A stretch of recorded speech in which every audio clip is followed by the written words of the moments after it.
The pain gone away yet from Wednesday night? Having watched the match again, what's your further analysis? It's still always there. I think every time you have a defeat, it takes a few days to get it over. But the full focus now is on Newcastle. It's obviously things that we had to do much better in the game, especially the way we compete, the way we conceded the goals.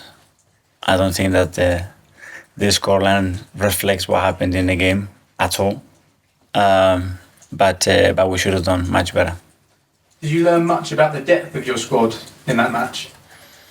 No, you learn about that every game is very different to the previous one, and you have to be at it. And you take the foot out of the gas in any action in this league against this type of opponent, you get punished. And it's as simple as that. So you have to keep the standards at the maximum level if you want to keep winning and winning. In terms of team news, are you able to welcome back any players who haven't been available over the last few weeks? We have another training session, so there's a possibility, but I don't know.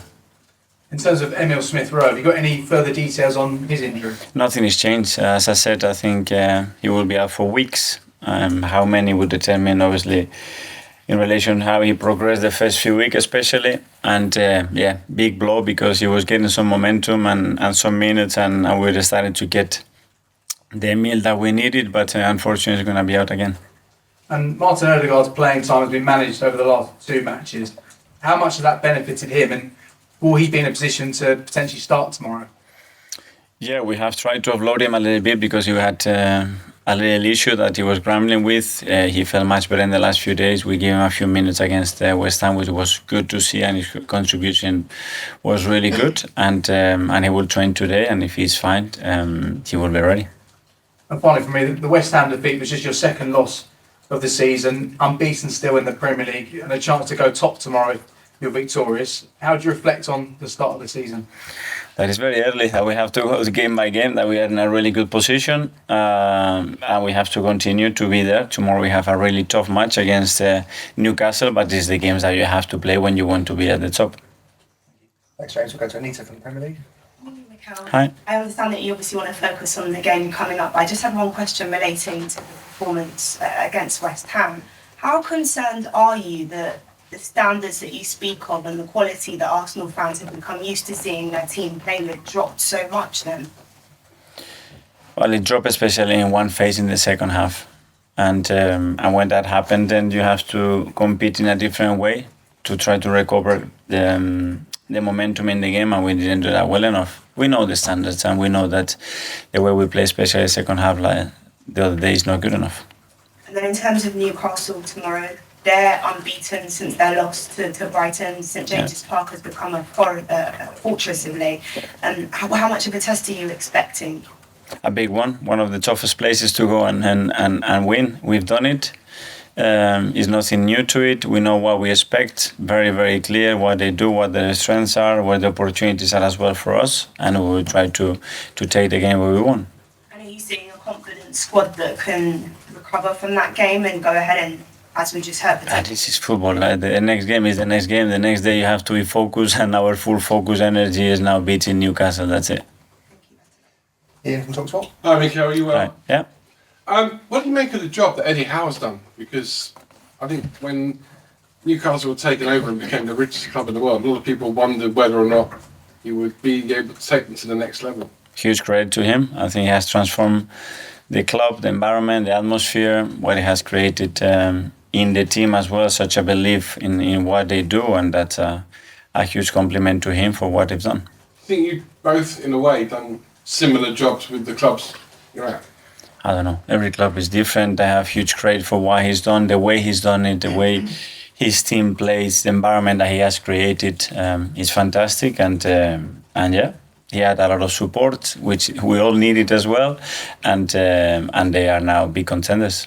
You were talking about how the standards maybe dropped a little bit at West Ham the other night.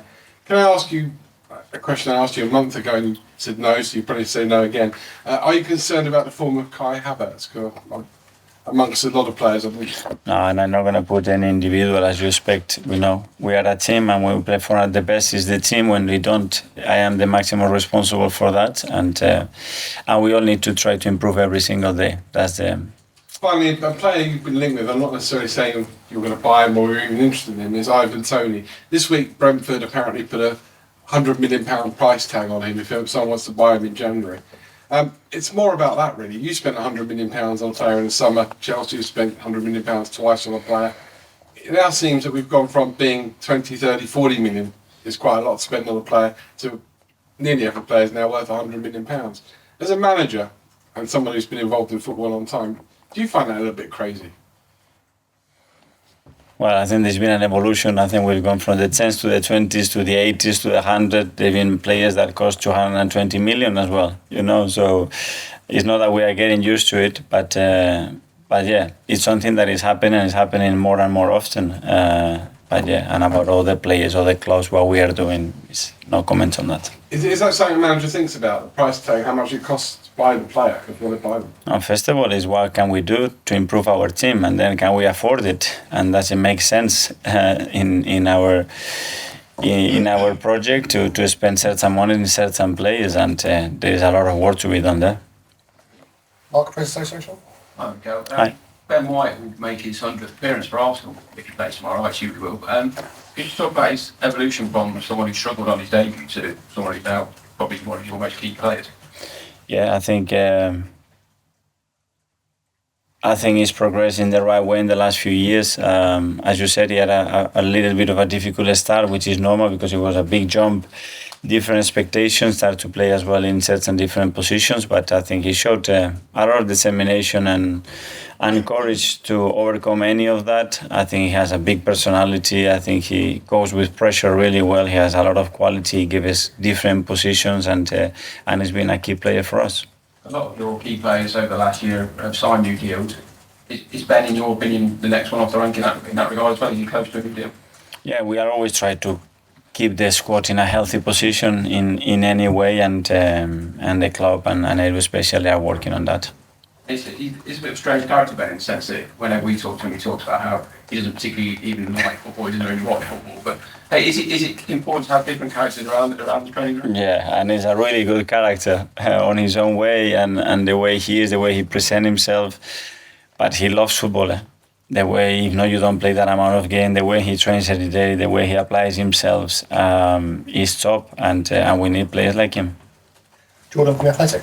Mikel, just on Gabriel Jesus, on his injury, do you know if he's going to definitely go back after the international break? I cannot guarantee that. We are trying to get a recovery as quick as possible. I said that it will be weeks, but very difficult to put a time frame still right now. When you're planning your squad, he's obviously such an important player. How disruptive is this that, that's the maybe third or fourth injury that he's had in the last year? It's football, is what happens. He hasn't had a lot of muscle injuries. It's true that the load that he had in the last few weeks to what he's done in the past, even when he was at City, has been very, very different. And he's still adapting to it. We lost 4 big players in the last few weeks, but it's the challenges that you have throughout the season. For Eddie, at the weekend, this could be his 100th Premier League start. Does the fact that he played 8 or 10 games in the league so far, and that he got such a big role in the squad, does that vindicate his decision to stay and fight rather than go somewhere else where he was guaranteed playing? Yes, but I think he has earned that right, and we tried to explain him what his role was in the team, and then the opportunities that he was going to have, like any other player, in relation to his performances, and the fact that he's played that many games is for his own performances, and the reason he's given us to trust him. Tom Copeland. Hi, Mikel. Before you arrived at Arsenal, the records away from home, there were some issues with it, but you really addressed that, especially against big teams and tough places. You've seen a win in Seville this season, and last season you won at Newcastle as well. What can you pinpoint as to the reason why that's changed so dramatically under your tenure? Well, first of all, belief, and then performances. You need to, first of all, be so convinced that you go tomorrow to Newcastle and you fully believe that you're going to win the game, and it has to be really clear what we have to do in order to achieve that. And then, obviously, quality and talent to get the performances that we need, and that's down to the players. And I asked you before the game against West Ham about the midfield and the experience in it. Granit Xhaka's doing really well in Germany by Leverkusen. I'm curious as to your thoughts on how the midfield's evolved since he's left and how the new players coming in have changed things. Yeah, Granit was a key player. He played almost every game for us, and we knew that it was going to take some time. Like it did take him some time, especially when I changed his role, and there were a lot of questions about it, and then he evolved in a great way, and here it will happen the same.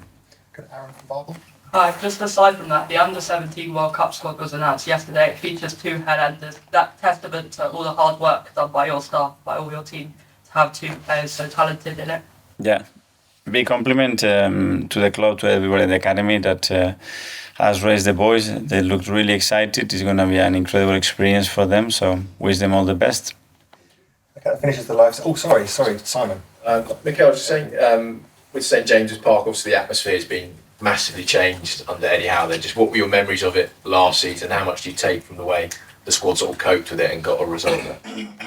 And you play football, you want to play in those atmospheres, like going to Seville. You know what you're going to get. It's an incredible privilege to play in those grounds, and you have to embrace the moment and enjoy it and go for it because it's worth it. This is the arenas that you want to be tested in. I remember when you spoke about Anfield before, you described it as a jungle. How would you describe going to St James's Park? An incredible football atmosphere. And just on the title race, lastly, this is the first time in Premier League history we've got 3 teams with at least 24 points.